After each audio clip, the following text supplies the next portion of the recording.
Hola gente linda, soy Shivon y este es mi video semanal de este miércoles. ca- ¿Qué? ¿Qué día es hoy? Am, Ay Dios, pues no sé. De cualquier día que sea este que es miércoles, pues este es el video de ese miércoles. Am, Cosa número uno, tengo aretes nuevos. Me los trajo un alumnito que hizo una estancia de maestría en Cádiz y que le fue increíble. Y wow, no, o sea, regresó con un bronceado fabuloso y hablando maravillas de su viaje. Le regresó la fe en la academia, le regresó la fe en la vida. Y regresó con tanta fe que yo me vi beneficiada con unos aretes nuevos. Ay, perdón por la vibración, pero estoy aquí en esta placita. Am, y es que me dijo, tú siempre tienes aretitos como de hojas y están increíbles. Habiendo dicho esto, quiero darles las gracias por escucharme la semana pasada, por hacerme comentarios. Ah, lo necesitaba. No entraré en detalles, por lo menos no en absolutamente todos los detalles de por qué lloraba. Sí quiero decir, sin embargo, que luego van a decir que mis comparaciones musicales hablan pestes de mi gusto musical. De repente decía, ay, soy como Britney Spears en la canción de Lucky. Es esta canción que ya tiene unos años de Isn't She Lucky? Why Then She Cries? No es ella afortunada, ¿por qué chingados llora? De alguna manera tengo la vida que siempre quise, en términos de que tengo un trabajo que adoro, que me gusta mucho, que me da mucha energía, que me mato trabajando, pero lo disfruto. Tengo ritmos de trabajo que sí son pesados, pero que también me dan la oportunidad de hacer Vogue, de bailar, de ir a eventos, de escribir, de leer, de estar aquí en este momento con un té delicioso, hablando. Y sí, de repente es Isn't She Lucky? Why Then She Cries? Y parte de la razón es que creo que estoy en un momento de la vida donde me cuesta un poco imaginarme el futuro. Am, sí, digamos que cuando te alejas, no necesariamente siendo LGBT, sobre todo ahora que siendo LGBT puedes tener familias, y ahora que hay un montón de gente que no es LGBT que no tiene familias. Am, una de las cosas que creo que nos pasa es que es muy difícil imaginarnos un futuro fuera de este sendero normado de matrimonio, familia, hijos, washa washa. Y no es que yo esté aspirando a una vida hiperconvencional, pero de repente me pregunto, bueno, ¿qué voy a hacer cuando tenga 50 años, 60 años? Am, Me veo y en gran medida mi vida afectiva gira alrededor de mis padres, gira alrededor de mis amigos, pero muchos de mis amigos ahora tienen veintitantos años. Casi no tengo amigos de mi edad, porque casi todos mis amigos de mi edad o se casaron y ya no nos vemos, o están devorados por el trabajo y no tienen tiempo de verme. Y entonces la pregunta, por supuesto, es ¿qué voy a hacer en el futuro? Sobre todo porque siento que no estoy construyendo las condiciones tradicionales de un matrimonio, unos hijos. Y a veces siento que las emociones que tengo se han hecho evanescentes y transitorias. Y no me malentiendan, hay un montón de gente a la que adoro y quiero muchísimo y querré hasta el último momento de mi vida, a menos que la memoria se me desvanezca. Pero, pero sí, o sea, sí tengo una preocupación y que sé que no es solo mía. El otro día había un chico en Morelia que tiene un año menos que yo, que también está trabajando en la UNAM, pero allá un chico, bueno, chico porque yo no quiero sentirme una doña, ¿verdad? Pero era un investigador, una mosca, que me decía, pues o creamos redes afectivas ya, o nos va a cargar la fregada cuando tengamos 50 años en términos de que vamos a estar presa de una soledad tremenda, ¿no? Malditas moscas, me siento vaca. Este, molestada por las moscas. Y me pegó mucho escucharlo porque me di cuenta que es una situación de mi cohorte, que quizás algunas nos hemos enfocado tanto al trabajo que hemos descuidado brutalmente nuestras vidas afectivas, que seguimos teniendo vidas afectivas como si tuviéramos 17, todo estructurado alrededor de la escuela, del trabajo, de estos ritmos, y que no hemos querido construir quizás otros espacios, en parte porque luego son muy convencionales, ¿no? O sea, yo no quisiera, por ejemplo, tener hijos y depositar en ellos toda la lógica de mi vida, ¿no? Y eso me parece muy poco sano. Creo que cuando alguien tiene un hijo, tiene que darle todo el amor del mundo y después dejarlo ir a que haga su vida, ¿no? Entonces la gente que construye una familia para que eso sea su sostén en la vida, creo que termina generando violencias muy fuertes.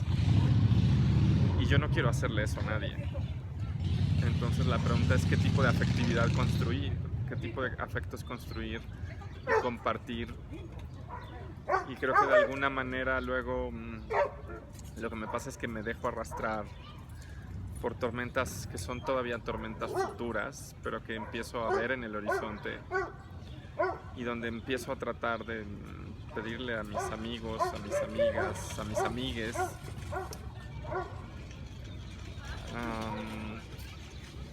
una garantía que nunca podremos darnos, ¿no? Y es ser algo más que lo evanescente, ¿no? Algo más que lo transitorio. No entro en muchos más detalles, solo decir que una de las razones por las que estaba llorando era porque a veces sí digo, bueno, además de mi chamba, ¿qué? Además de esto que hago que me da un montón de satisfacción, ¿qué? O sea, ¿qué otro espacio de realización personal tengo? Una amiga me decía, tú no te sabes cuidar. Y yo en mi análisis decía, sí, yo no tengo idea qué es cuidarme, no sé qué significa cuidarme. Sé lo que significa trabajar y querer a otras personas. No estoy tan en claro que sepa qué es cuidarme a mí, ¿no? Entonces, no entro en más detalles. Pero sí un poco lloraba por eso, y obviamente hay detalles mucho más personales a los que no entraré, como detalles más brutales y más como con nombres, apellidos, conflictos. Pero bueno, gran parte de lo que me pasa es esta crisis de una especie de soledad, de imaginación, de sentir que los afectos como que nadie tiene tiempo para quererse, ¿no? Y que el afecto que nos damos ahora es un afecto que siempre está mediado por calendarios. Pero bueno, quería también tocar un par de temas. Hay alguien que está muy enojado conmigo desde esto, desde la letra A, ¿no? Y lo único que le puedo decir a esa persona, que le molestó muchísimo que yo dijera que yo no soy anarquista, es que no lo decía con un desprecio filosófico al anarquismo. Tengo amigos que son orgullosamente anarquistas, anarcoqueers, y que son gente muy inteligente. De hecho, más que decirlo en términos de un desprecio, que no es así, de repente siento que los filósofos, las filósofas, tenemos discusiones sobre estos temas que están tan lejos de la complejidad de lo que es la intervención social. Ahora que estoy en el Laboratorio Nacional de Diversidades, me he encontrado con gente, por ejemplo, que es experta en diseño institucional, gente que es experta en política pública. La semana pasada nos dieron una capacitación sobre el tema de discapacidad, diversidad funcional, en el protocolo internacional sobre diversidad funcional y discapacidad. No me acuerdo cómo se llama, ¿no? La Convención Internacional de Discapacidad.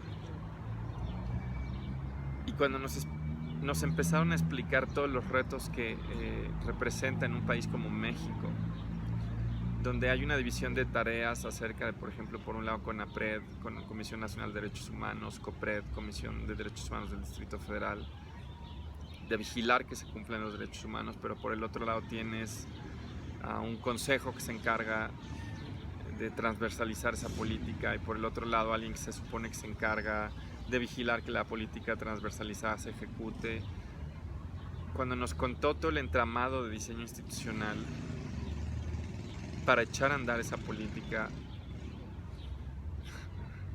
yo me di cuenta que muchas de las discusiones que luego tenemos en filosofía a favor o en contra del Estado, a favor o en contra del marxismo, el capitalismo, el socialismo, de lo que sea, luego las hacemos con una enorme distancia de cómo de facto se llevan a cabo y se ejecutan las políticas públicas. Entonces, que no me malentienda esta persona que está muy molesta. No menosprecio la sofisticación teórica y la sofisticación analítica del anarquismo, ni de ninguna otra escuela en filosofía política. De hecho, en algún momento me tocó leer una frase de Martha Nussbaum que me pareció brutal cuando dijo: a todos aquellos que no queremos creer en el diseño, digamos, más ortodoxamente liberal del Estado, nos toca hacer una apuesta por una naturaleza humana más generosa. Y es una frase brutal. Lo que te está diciendo es: cuando tú crees que el motor de la acción humana es el interés personal y el egoísmo, puedes construir un modelo de Estado o de política donde a través del egoísmo como incentivo logres diseñar algo que medio funcione. Dice, si tú quieres diseñar una política más generosa, quizás tienes que tener una apuesta más generosa sobre la naturaleza humana. Y a veces me levanto creyendo que yo tengo esa creencia en una naturaleza humana más generosa, en una naturaleza humana que puede ser genuinamente altruista de muchas más maneras, ¿no? Que no tiene que estar movida por el egoísmo. Y no voy a decir ahorita que luego me deprimo y digo, oh, no, somos una desgracia especie, pero lo que quiero mostrar es que luego los temas que terminamos discutiendo en filosofía son esos. Y hay una enorme distancia en estar discutiendo el tema de la autonomía. Por ejemplo, tengo un amigo que es un anarquista muy influido por Badiou, y toda la reflexión que él hace de pronto acerca de la experiencia del acontecimiento de liberación, no es que no me parezca importante, me parece fundamental, pero me parece de repente tan lejana con la manera en la que de hecho ejecutamos políticas públicas, que a veces me pregunto si en filosofía no estamos siendo niñas y niños jugando a saber qué pasa. Entonces, mi escepticismo ante el anarquismo es el mismo que empezó a tener ante casi todas las posiciones en filosofía política que no se ponen a discutir con el diseño institucional y políticas públicas para darse cuenta de la tarea tan compleja que tienen enfrente. Habiendo dicho eso, también dije una cosa en Facebook que quiero explicar. Dije que parte de mi experiencia de transición me había llevado en algún momento a coquetear, y subrayo la palabra coquetear, con la misandria, es decir, con cierto desprecio a los hombres cisgénero, heterosexuales en especial. Yo estaba contando eso por dos razones. Una, hay un concepto de Roland Barthes que es el de la cuarta persona. El concepto de la cuarta persona quiere decir que a veces que dices algo que parece dirigido a una audiencia general, pero que en realidad está dirigido a una audiencia más específica, y que la audiencia general lo va a entender de una manera, pero la audiencia específica va a encontrar un mensaje oculto. Lo que yo dije ese día era para una cuarta persona, parecía para una audiencia general, diciendo: puedes caer en la misandria como parte de la transición porque es una manera de validarte al desidentificarte radicalmente con lo masculino, al de alguna manera ponerlo en cuestión absolutamente. Y creo que sí nos pasa, o sea, y lo hablaba con una amiga y me dijo, a mí también me pasó que en algún momento parte de mi transición implicó una desidentificación tan fuerte con lo masculino que llegué a caer en una suerte de desprecio. Y tanto ella como yo nos dimos cuenta en algún punto que estábamos yendo hacia allá y fue, qué peligroso, espérate tantito. Nunca jamás le hice un insulto a nadie, y eso quiero aclararlo. O sea, cuando digo que fue un coqueteo fue porque me di cuenta que de repente empezaba a tener posiciones muy radicales que yo no había tenido. Y sí me cuestioné por qué estaba yo pasando por eso. Y dije, aquí hay una cuestión de que estoy haciendo que un espacio de validación sea mi desidentificación con lo masculino a través de su menosprecio. Y eso no está chido. Y eso me pasaba porque yo no tengo passing. O sea, a mí me ven y no dicen, una mujer. A mí me ven y dicen, así, con cara, con esas caras, con esos gestos de, ¿what? ¿Qué clase de persona es esta? Y el hecho de no pasar luego engendra muchas ansiedades que manejas sin darte cuenta al levantar estas dinámicas de desidentificación que no son necesariamente las más sanas. Lo cuento porque sí es real, pero creo que lo identifiqué a tiempo y lo manejé a tiempo, igual que mi amiga. Pero sobre todo lo conté en Facebook porque iba dirigido a una cuarta persona bartziana. O sea, un grupo de morras trans a las que creo que hoy les está pasando. Entonces, si alguien se sintió aludido, como si yo estuviera diciendo, uy, qué horror con los hombres, no lo tome así, porque no era ese el sentido, era justo lo contrario. Era decir, porque a veces caemos en esto, a pesar de que sabemos que no está bien. Y tampoco es una invitación a legitimarlo y a justificarlo. Al contrario, es un llamado a darnos cuenta que a veces tomamos las peores acciones llevadas por dinámicas subconscientes de las que no estamos claras y que no están chidas y que están de la chingada. Y este video ya fue bien largo. Será mi último video con uñas. Pues nada, a mí esta iluminación me cae de perlas. Luego siento que me veo terrible, pero esta iluminación, este aire, todo esto creo que me cayó bien. Es el primer video en 3 semanas que siento que no me veo como moped. Nos vemos en una semana. Bye bye.